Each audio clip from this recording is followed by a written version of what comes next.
त्या सराव परीक्षेमध्ये सातत्याने या विद्यार्थ्याने मार्कामध्ये ग्रीप घेतली आणि शेवटी त्याने लीड मारून एवढा स्कोर केलेला आहे. तर एकंदरीत तुमच्या सगळ्यांच्या वतीने सर्व विद्यार्थ्यांच्या 54 ते 58 विद्यार्थ्यांच्या वतीने आपल्या प्रतिक्रिया व्यक्त करणार आहेत.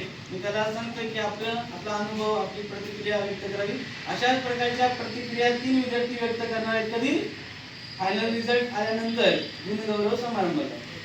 तर तू आपला अनुभव सांगावा. माझे नाव शिवम कदम. आज आपली 9वी सराव परीक्षा झाली.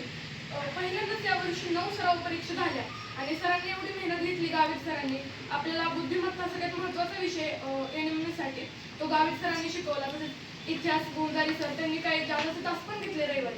भूगोलचे SP शिंदे सर, गणिताचे पोटे सर यांनी दरवेळेस पाऊण तास लवकर बोलून आमचे तास घेतले जास्तीचे. तसंच आम्ही स्कॉलरशिपला असून सुद्धा काही वेळेस तासाला येतही होतो आणि आम्ही कधीच एक सराव पेपरही बुडवला नाही. सरांनी आम्हाला जास्तीचे टाइम सराव पेपर घेऊन जास्तीचे तास घेतले. त्यातही आम्हाला खूप जास्त फरक पडला आमच्या मार्क्समध्ये. असं नाही की तुम्हाला अगोदर कमी जास्त मार्क्स पडले आणि नंतर कमी पडले. सगळ्यांचे मार्क वाढतच गेले. हे असं की सरांनी आम्हाला एक टॉपिक हा 2 ते 3 वेळा रिवाइज करून सांगितलाय. त्यामुळे आम्हाला कुठल्याच टॉपिकमध्ये शंका राहिली नाही आणि आमचा सर्व अभ्यास झालेला आहे.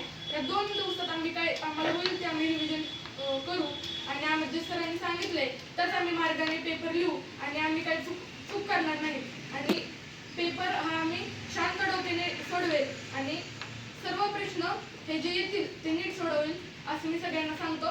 सगळ्यांना 28 तारखेच्या पेपरसाठी बेस्ट ऑफ लक. मी एवढे माझे 2 शब्द थांबवतो. धन्यवाद.